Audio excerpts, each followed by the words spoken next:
Assalamualaikum warahmatullahi wabarakatuh. Sampurasun wilujeng patepang deui sareng Kang Dagol. Kumaha sadayana salehat? Mugianya urang sadayana aya dina kasehatan, tur dimudahkeun dina pakasaban sareng diberkahkeun dina rezekina. Amin. Mangga ulah nyangkolong teuing kana waktos kitu nya. Cara ketam.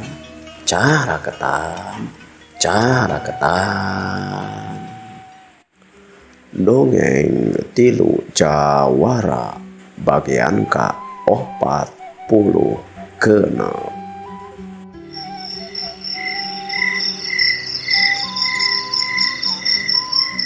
Peuting harita teh di lemur Cipamali.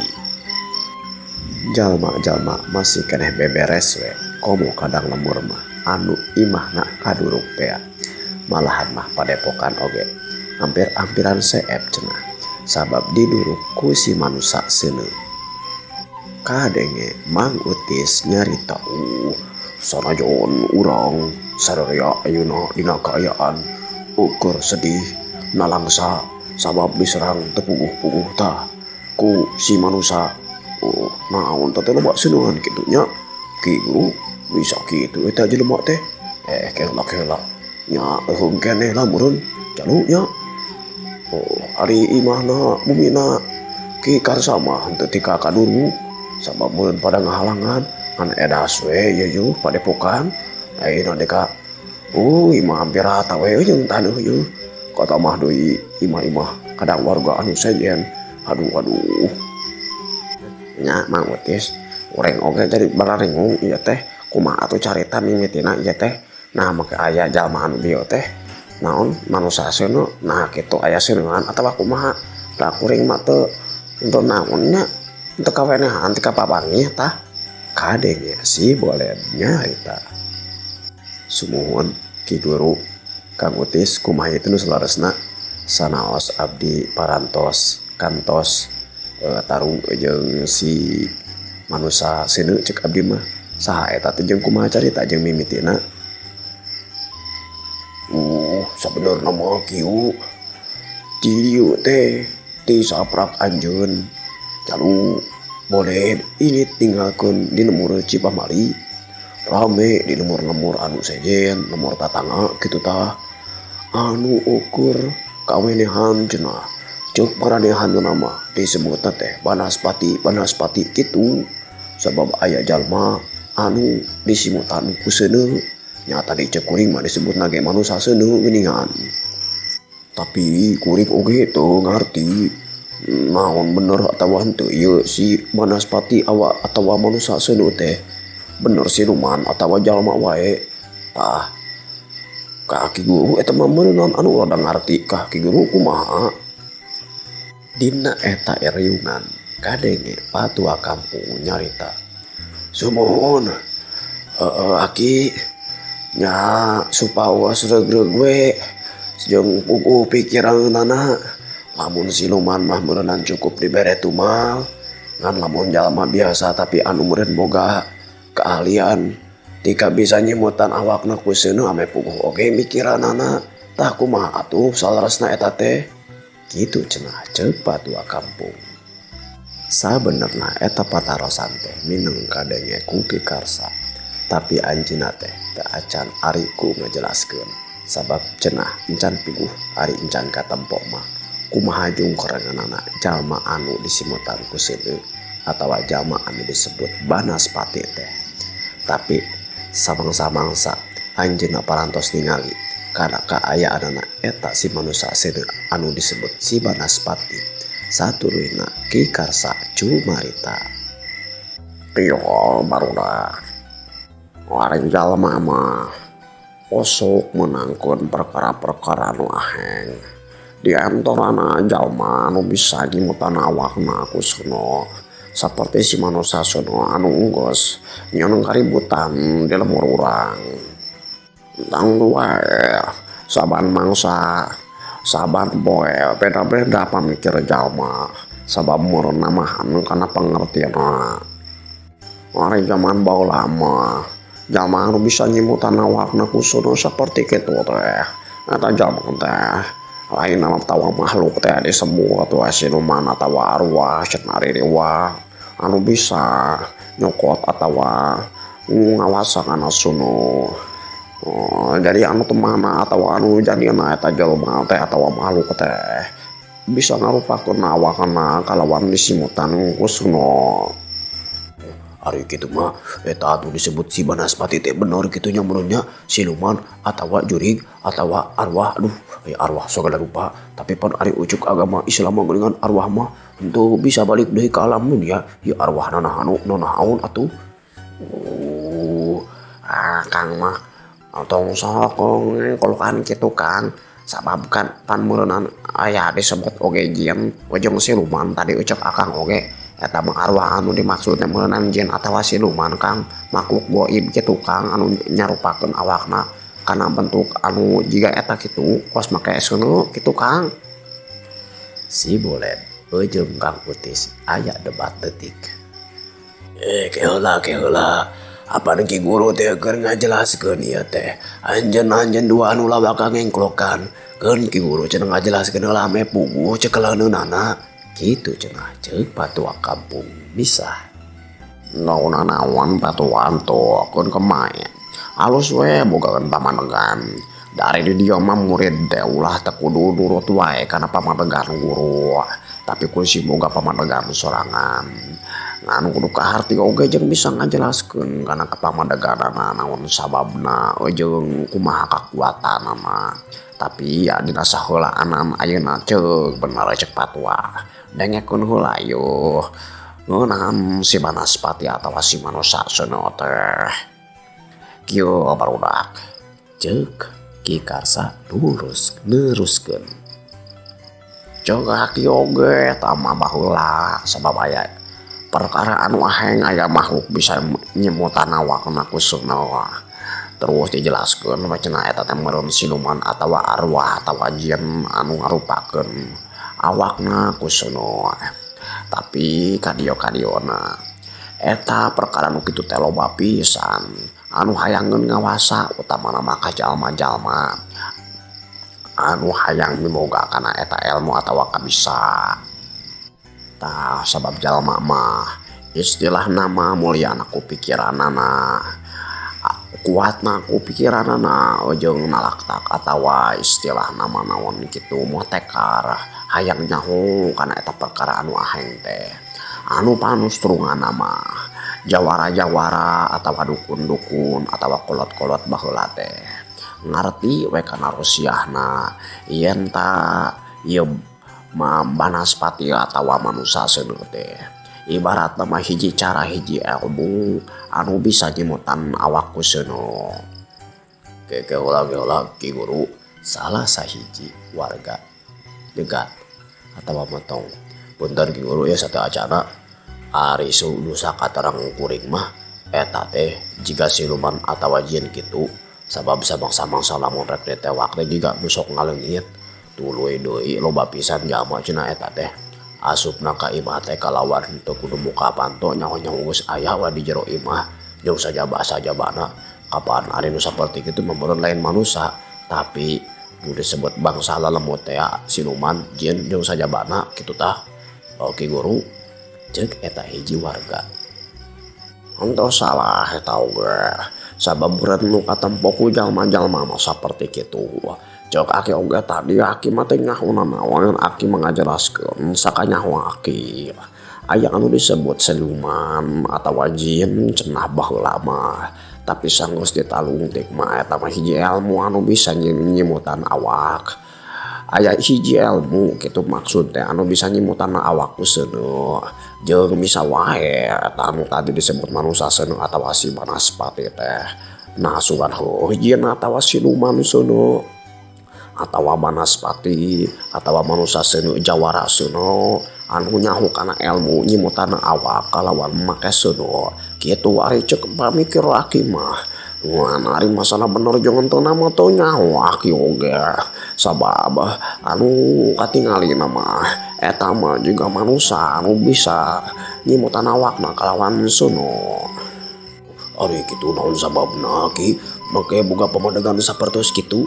Ceuk Mang Utis. Kieu Utis.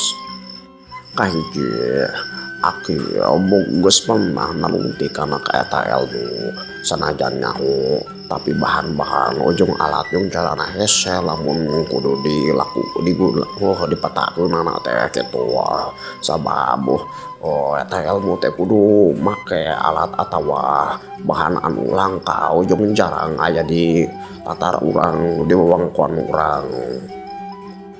Satu leuna lamun aki nyebutkeun ieu teh kur manusia anu bisa nyamunikeun awakna atawa nyimutan awakna ku seuneu. Lain berarti siluman teh tapi keukeun anjeun nyangka eta teh siluman atawa anjeun nyata naon sabab perkara-perkara nu kitu teh perkara anu aheng teu bisa dijelaskeun kalawan sagemblengna. Maka ilmu ujung kanyaho jalma sabab jalma anu nyaho kana ieu ilmu atawa bener aya hentuna ieu ilmu nyimutan awak useuna teu kabeh ngarti jeung teu kabeh nyaho jeung di lamun dina nyahona ge hese dina matakeun mana kitu. Oh gitu. Tapi cindekna kumaha atuh aki? Kumaha jang ngalawanan eta manusia seuneu atawa banaspati teh nyamun manusia seuneu meureunnan jalma anu bisa nyimutan awak ku seuneu. Lamun disebut banaspati meureunnan siluman seuneu teh atawa jin seuneu kumaha tah ngalawananana kitu cenah. Ceuk patua kampung teh. Kieu ari cok aki mah ari ngelawan makhluk halus atawa naon disebutna teh disebut jin atawa siluman. Eta mah perkara-perkara anu ngagoda keimanan jalma. Jadi ngalawananana teh nya aku masrahkeun diri ka Nu Maha Kawasa. Jeung loba inget kana kakawasaanna Pangeran. Loba dikir, loba menta di naonnya ditangtayungan ku Pangeran kitu. Jeung loba ibadah nya loba ngadeketkeun diri ka Nu Maha Kawasa.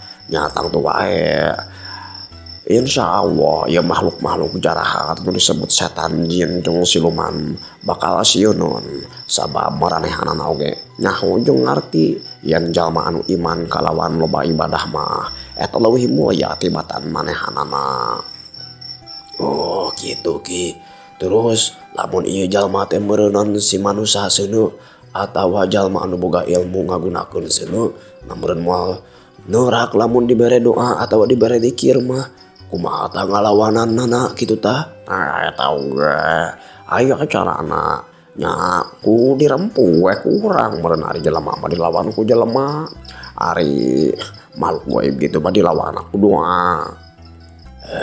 Kumaha tuh ngalawanan lamun ieu manusia seuneu teh eta jawara seuneu sabab meureun da pernah cenah malahan aku kuring oge tadi dipetakeun di Banyur ku cai mah geuningan teu pareum-pareum kalaka jiga mungkin ngagedean ngahebos tah kudu kumaha tah ki kitu cenah ceuk patua kampung teh.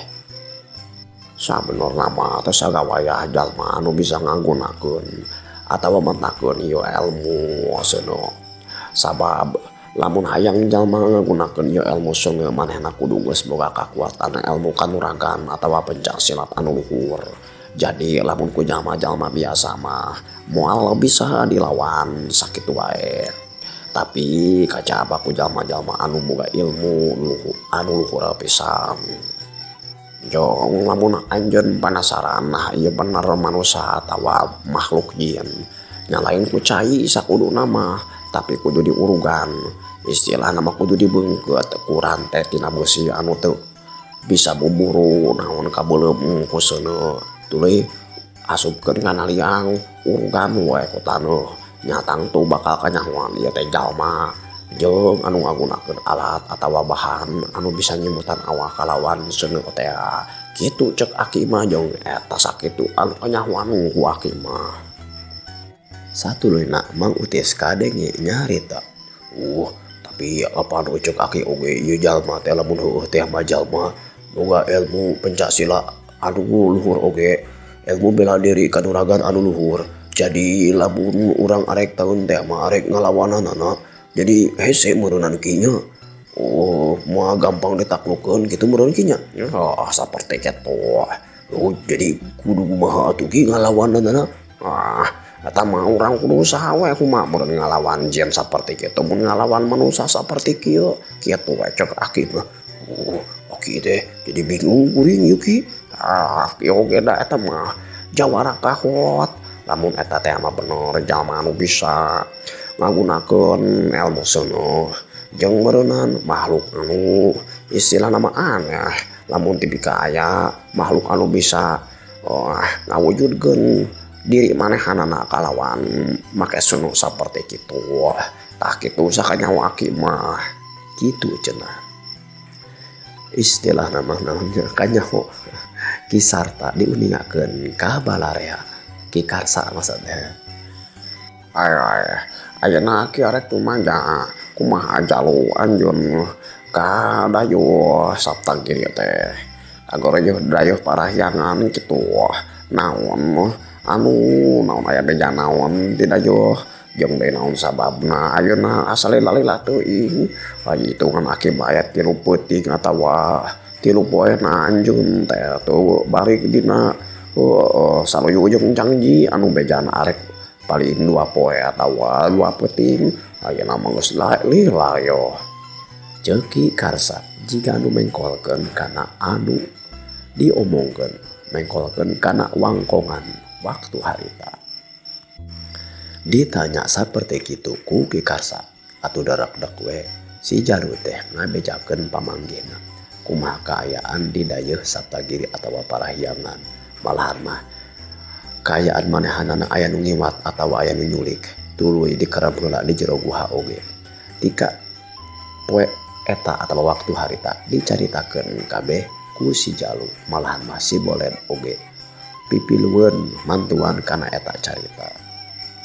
Dina keur kaayaan saperti kitu.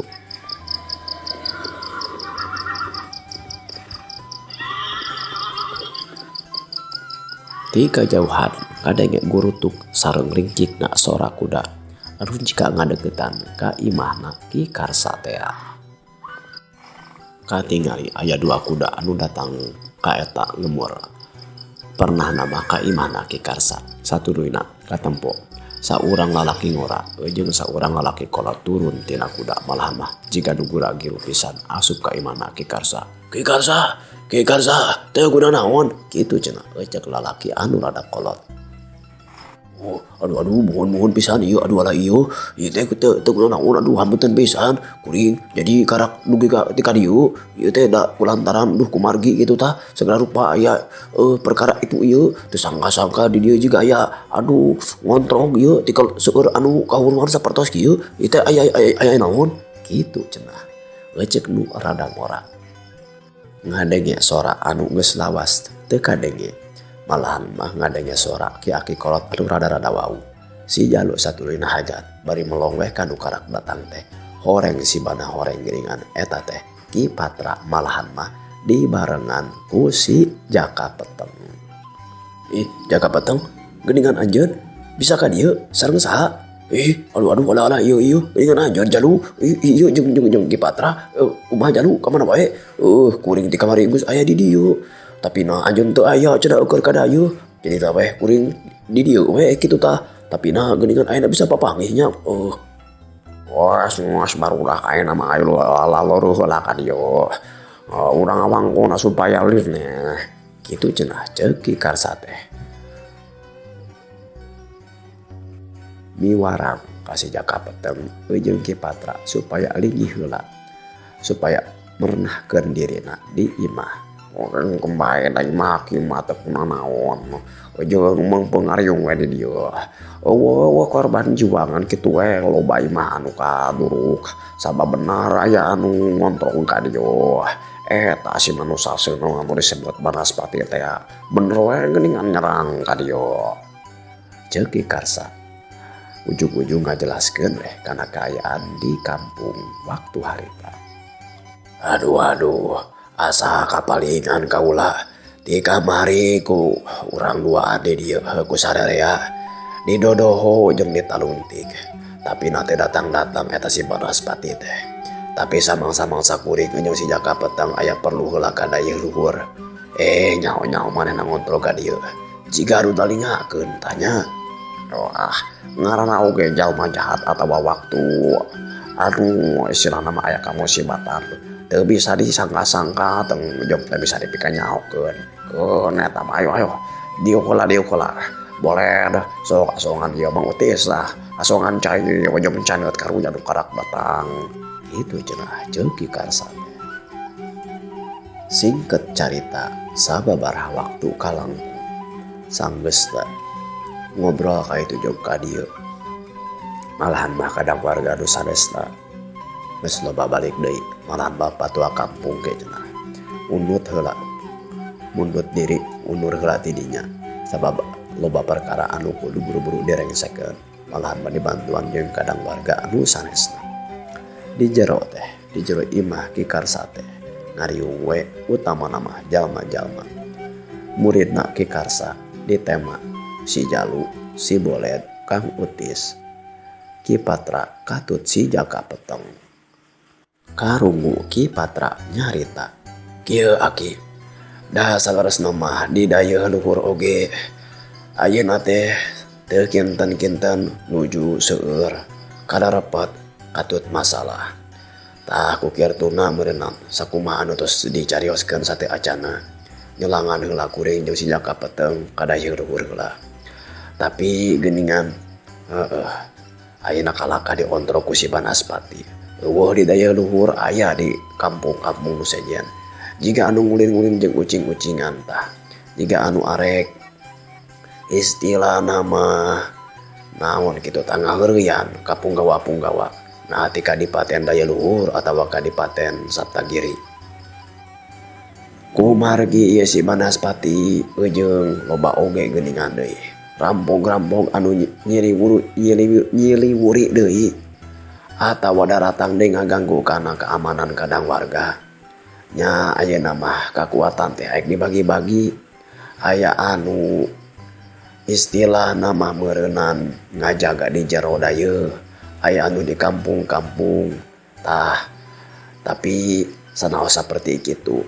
Pancen urang anu kudu nalungti kana kaayaan si Banaspati. Jeung si Kala Hideung tetep kudu ku urang dijalankeun meungpeung ayeuna tos dine jalma-jalma anu teu boga kapentingan atawa anu teu boga urusan geus arwih. Tah ayeuna urang nyawalakeun naon lengkah urang ayeuna jang hareupan ieu masalah.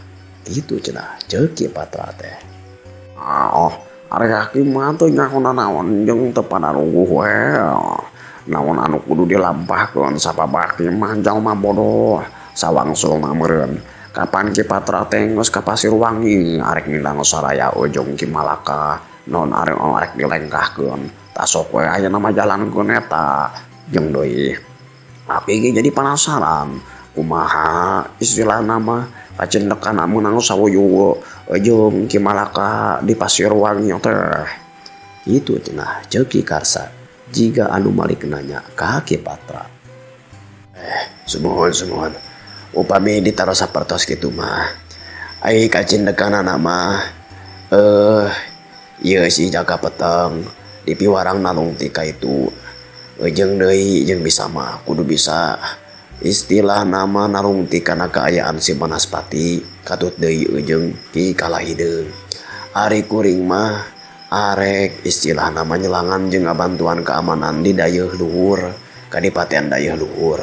Sabab ditu oge meureunang sami ayeuna teh keur kaayaan werit loba pisan masalahna. Teuing gangguan teh ku asa loba-loba teuing. Ditambah deui di kampung-kampung sejen anu mahabu deui. Loba rampung jeung nu maling jika nu benar-benar hayang ngaganggu kana keamanan rakyat. Kitu cenah ceuk Ki Patra teh. Ki Karsa satu loida nyarios deui. Wah, ari kitu mah kitu kieu aduh ari kitu mah kitu we maksud teh ari hakim mah kumaha naon wae harusna sok laksanakeun.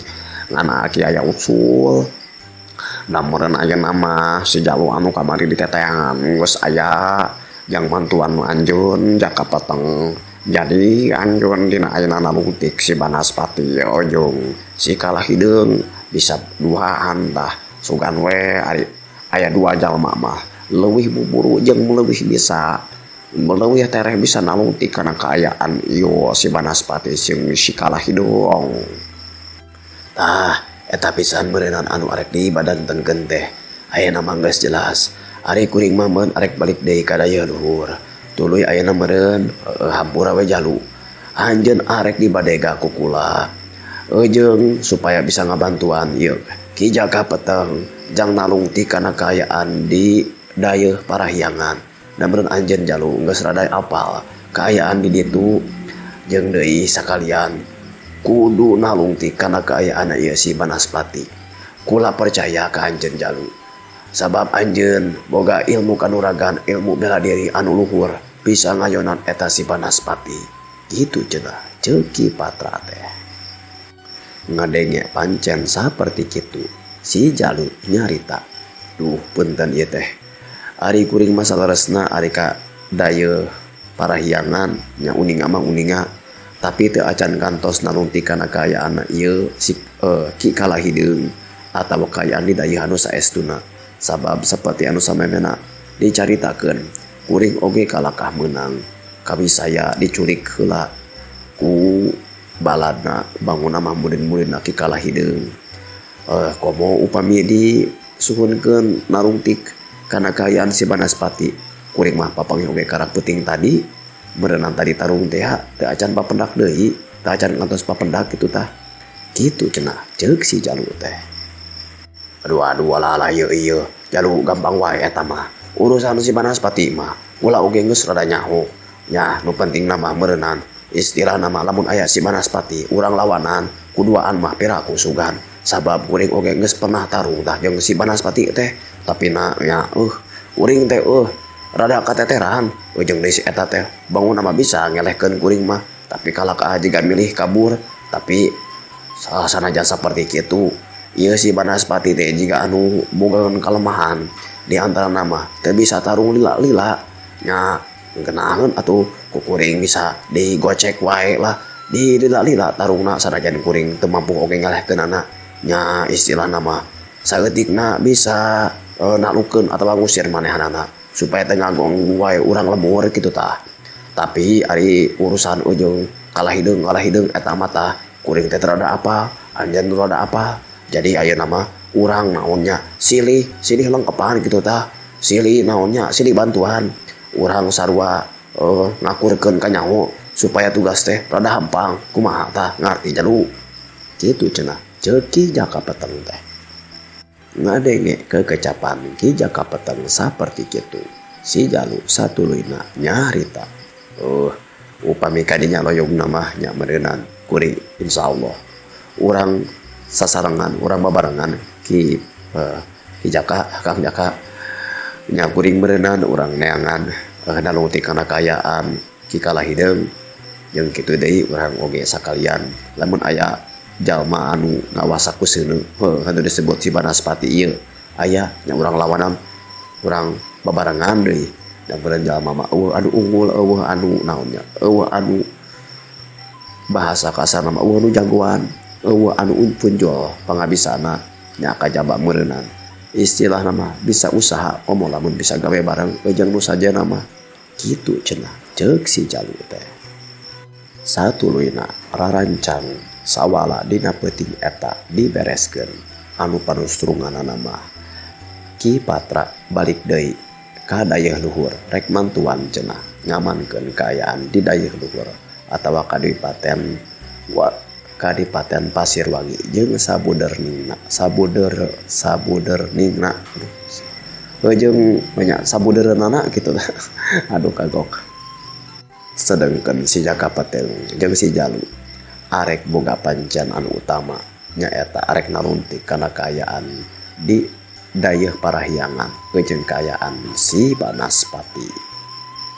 Malahan mah si Boled maksa we cenah hayang ngilu sanajan moal bisa mantuan ngelehkeun si Banaspati atawa jeung ngelehkeun namantuan naruntik di dayeuh Saptagiri tapi manehanana hayang ngilu we ameh boga pengalaman sageus diizinan mah kuki Saptagiri kuki Karsa si boleh teh ngilu we singket carita dina poe isukna si Jalu dibaturan ku si Bolet ditemani ku si Jaka Peteng geus lempang we muru kadayeuh Saptagiri kadayeuh parahyangan.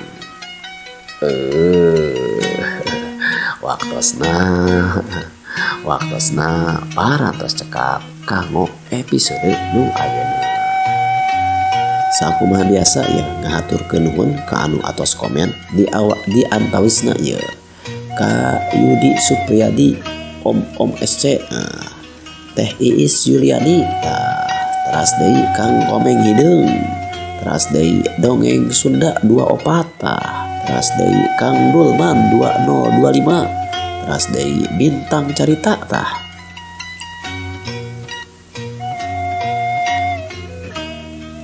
Teras deui Kunjung 24, teras deui Ahmad Saifuddin, teras deui Kang Nanang Karyana, teras deui Patihur Rahman 3057, teras deui Amaludin Azah, teras deui Patriot Song Channel, teras deui Agung Makdani, teras deui Fijri Anjani, teras deui Dariman 123 sareng nu sanesna anu atos komen di channel Kang Dagol.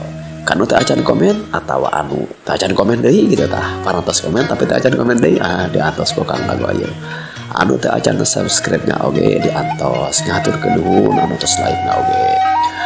Mugia silaturahmi di antara urang sadayana gitu tah.